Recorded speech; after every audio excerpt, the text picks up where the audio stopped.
Pilipinas una sa ating mga balita, dead on the spot at nagkalasog-lasog ang katawan ng isang 12-year-old na batang estudyante habang sugatan ang isa pa nitong kasama matapos masabugan ng paputok kagabi sa Tondo, lungsod ng Maynila. Bago ang madugong aksidente, namataan pa raw ang dalawang biktima na dala-dala ang naturang paputok habang nakaupo sa bangketa. Pasintabi po dahil sensitibo ang ating balita na tinutukan ni Boy Gonzales.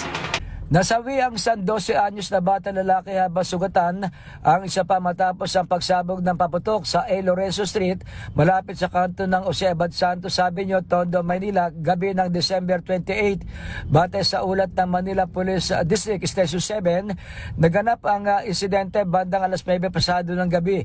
Kinalala ang nasawing biktima sa alias Nanonoy, estudyante at residente ng Almeida Street sa Tondo. Ang ikalawang biktima na 12 anyos din at residente ng kaparehong lugar ay nagtamo ng mga sugat at sinugod sa ospital. Ayon sa salaysay ng saksi na si George Cueva habang siya ay nagmamaneho ng tricycle at papalapit sa nabanggit na lugar ay nakita niya ang dalawang bata na nakaupo sa bangketa at may hawak na isang malaking hugis, triangulong paputok. Ilang sandali pa ay biglang naganap ang pagsabog. Agad na rumesponde ang mga tauhan ng Tactical Motorcycle Riding Unit ng MPD at ang kaso ay naiturnover na sa Homicide Section at kasalukuyang inimbestigahan upang matukoy ang pinagmulan ng paputok at ang posibleng pananagutan ng mga sangkot. Samantala, sinabi naman ni Manila Department of Social Welfare Director J. Reyes de la Puente agad na rumesponde ang kanilang District 2 Office kasama ang MDSW Disaster Team sa insidente. Nakausap na ng mga social worker ang pamilya ng nasawing bata at tiniyak ng MSWD na handa silang tumulong sa lahat ng pangangailangan at gastusin ng pamilya ng nasawi. Saklaw rin ng tulong ng MDSW ang batang biktima na nasugatan at kasalukuyan ng papagamot sa ospital. Para sa MBC TV Network News, ito si Boy Gonzales, una sa Pilipinas, una sa Pilipino.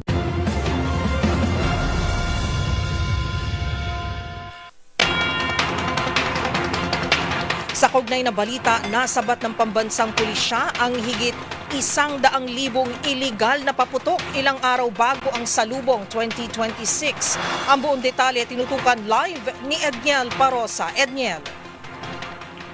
Ms. Karen, umabot na sa 144,866 na iligal na paputok ang nakukumpiska ng pulisya 3 araw bago ang pagsalubong sa bagong taon. Sa report ng PNP Command Center ngayong December 29, mula December 16, pinakamarami sa mga ito ay Pla-Pla, sinundan ng 5-star, Piccolo at Pop-Up na nararatiling popular sa kabataan. Katumbas ito ng higit sa 2 milyong pisong halaga ng illegal firecrackers at pyrotechnic device na natatagpuan sa mga palengke, tabi ng kalsada at mga checkpoint na isinasagawa ng PNP. Ayon kay Police Colonel Joshua Alejandro, Assistant Chief ng Command Center dito sa Camp Crame, 835 na insidente ng may kinalaman sa paputok at pailaw ang namumonitor at nire-respondihan din ng PNP. Dito, naka-aresto ang pulisya na hindi bababa sa 28 ng katao. Naura ng inulap ng Department of Health na mahigit sa 100 ang napuputukan na. Wala pa man ng New Year's Eve. Kabilang sa mga huling biktima nito ay ang 12 anyos na batang lalaking nasawi sa pagsabog ng pinulot lamang na fountain sa bahagi ng Tondo, Maynila. Napulot daw po nila ito habang sila ay naglalakad dito sa kalsada sa may area po ng Lorenzo Street. At yun nga po ang patuloy nating palagi pinapaalala. Sa panayam ng DZRH News, hinimok ng Manila Police District ang publiko itawag sa 911 ng PNP ang mga mamamataang gumagamit o nagbebenta man ng mga iligal na paputok at pailaw, lalo na sa mga hindi tamang lugar. Edniel. PCD po talaga natin lahat makikita sa dami po talaga ng tao dito sa lungsod ng Maynila. Ang kailangan lang po natin, tulungan din po tayo ng ating mga kababayan. Ang tinig ng MPD spokesperson, Police Major Philip Ines. Edniel. Para sa MBC TV. Yes, Ms. Karen. O paalala lang siguro sa mga nagbebenta ng illegal na paputok, ano ba yung maaari nilang kaharapin na kaso at maaari silang makulong, tama ba, Edniel? Tama Tama, mayroon tayong umiiral na batas dyan at hindi lamang miskay sa illegal na pagbebenta pagbebenta ng mga illegal firecrackers. Mayroon din tayong miskay na pagbabawal doon naman sa online selling ng mga paputok. So kahit yung kanilang mga ibinibenta ay pasok doon sa tamang timbang na itinatakda ng PNP halimbawa o tamang laki, kung ito ay through online o via social media pages, ito ay bawal at nakukumpiskahin din ng PNP once na magkaroon ng tip kung saan naroon itong mga ito. Okay, so confidential naman yan pagka kayo ay magbibigay ng tip. Yan naman ang assurance ng PNP, Edniel. No? Pero itong 100,000 or more na illegal na paputok nga na nakumpiska, linawin lang natin, ano ang gagawin ng kapulisan dito? Malalaman pa natin, pero mayroon din niyang miskay, mayroon niyang kaukulang disposal na process. Kasi kung maalala mo, ang ating PNP ay mayroon din specific unit na nag-handle ng mga yan. To be specific, yung FEO, yung Firearms and Explosive Ordnance Unit ng PNP. Sila yung mag-handle nitong mga nakukumpiska. Naabot na nga ngayon sa higit 2 million pesos na halaga bago pa man itong New Year revelry dito sa ating bansa. So para sigurado lang, Edniel, na hindi babalik itong mga illegal na paputok sa merkado, kaya kailangan itong sabihin na natin i-destroy o sirain ng kapulisan at meron na unit na in charge dan para sa proper disposal. Tama ba, Edniel? Tama, mayroon tayong unit for proper disposal at talagang hindi dapat bumalik sa merkado sapagkat in the first place ay nakumpiska dahil itong mga ito ay lumabag doon sa tamang sukat at timbang na itinatakda ng ating PNP FEO. Maliban doon sa mga binanggit natin na mga usual at popular na paputok, marami rin miskay dito na kababahala ang nakumpiska ng PNP boga o yung improvised cannon device. At ito ngayon, yung problema ngayon ng otoridad, kung paano pa rin nakalulusot itong mga ito, gayong identified naman na kung ano yung bawal at alam na rin naman ng publiko na bawal. Kaya panawagan ng PNP side, itawag sa 911 ng public kapag mayroong naamoy o nakitang ganito klase ng bentahan o paggamit sa inyong mga lugar. Alright, maraming salamat, Edniel. Wala rito sa Camp Crame para sa NBC TV Network News. Ako si Edniel Parrosa, na Laser H. Una sa Pilipinas, una sa Pilipino. At yan po, nag-uulat live mula sa Campo Crame, Edniel Parrosa.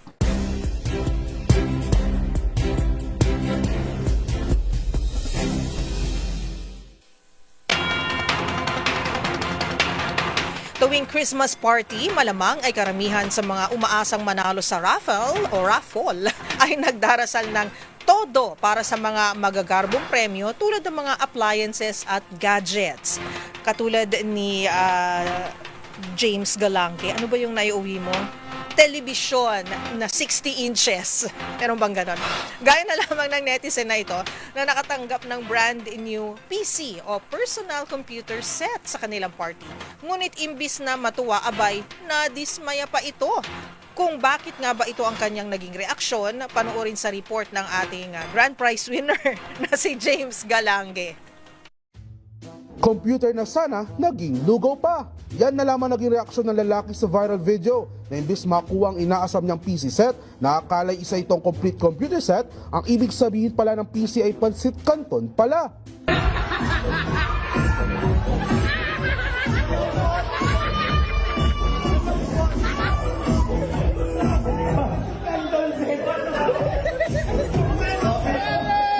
Mapapanood sa video ang tila biglang paglumbay ng lalaki na parabang imbis na swerte, abay, minalas pa.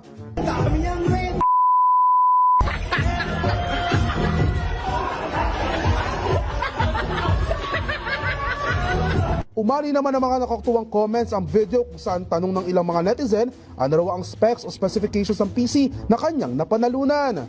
Habang pasaring naman ng iba, ito raw umanong isang halimbawa ng umano'y real-life clickbait kung saan hindi rin pala pamilyar ang lalaki sa mga itong uri ng trend online.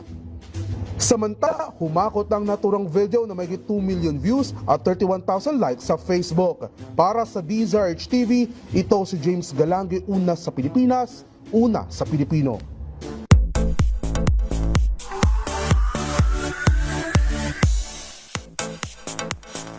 Buhay na buhay ang pelikulang Pilipino sa nagdaan na Gabi ng Parangal ng ika-51st edition ng Metro Manila Film Festival. At sa taong ito, gumawa ng kasaysayan ng mga nakasungkit ng Acting Award.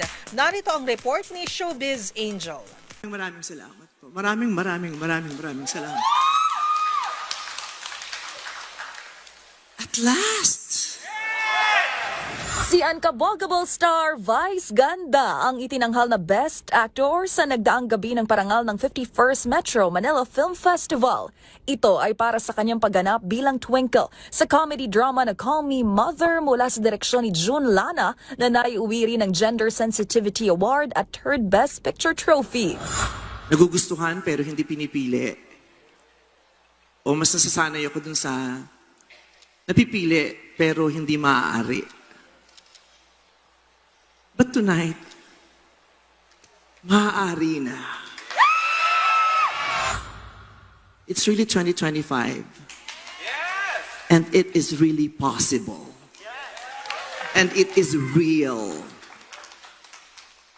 Queer people can be best actors. Kasama ni Meme sa pelikula sina Nadine Lustre at Lucas Andalio na wagi naman bilang Best Child Actor. Proud tita nga ang aktres na si Loisa Andalio sa tagumpay ng pamangkin na si Lucas.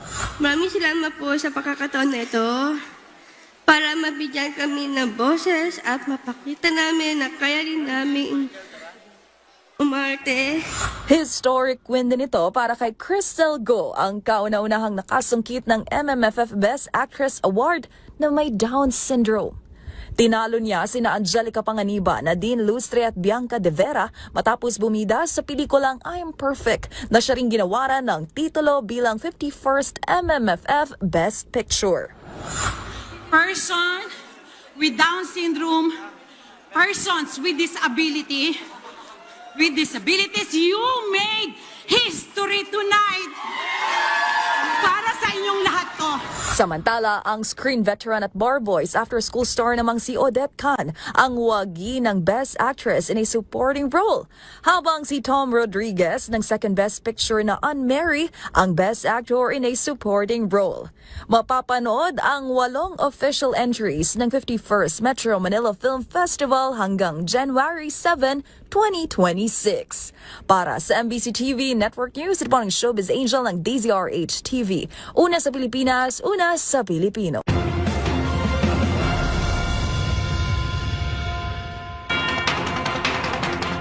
At yan ang mga nakalap naming balita ngayong araw ng Lunes para sa MBC TV Network News. 3 araw na lamang bago natin salubungin ang bagong taon. At bago natin simulan ang 2026, babalikan at sasariwain natin ang mga 2025 na inulan ng kaliwat-kalang kontrobersya at protesta. 12 buwan ng paglaban sa katiwalian at pagkamit sa hustisya at katotohanan. Matapos ang ilang dekada, muling binaha ang lansangan, hindi ng tubig, kundi ng galit ng taong bayan. Sa pagtatapos ng 2025, anong mukha ng Pilipinas ang nasaksihan ng buong mundo? Bukas balikan ang kwento ng humubog sa mukha ng mga balita ngayong taon. Bukas hanggang Miyerkules po yan, alas 12 ng tanghali sa DZRH Rewind 2025. Sa ngalan ni Yuel Reyes at sa buong team ng MBC Network News, ito si Karen Oyong ng DZRH nagpapasalamat sa tulong na ipinaabot sa atin ng Manila Bulletin para sa ating espesyal na year-end production. Yan po lamang at see you po tomorrow at sa darating po na December 31st. Ako po si Miss Karen Oyong para sa DZRH, una sa Pilipinas, una sa Pilipino.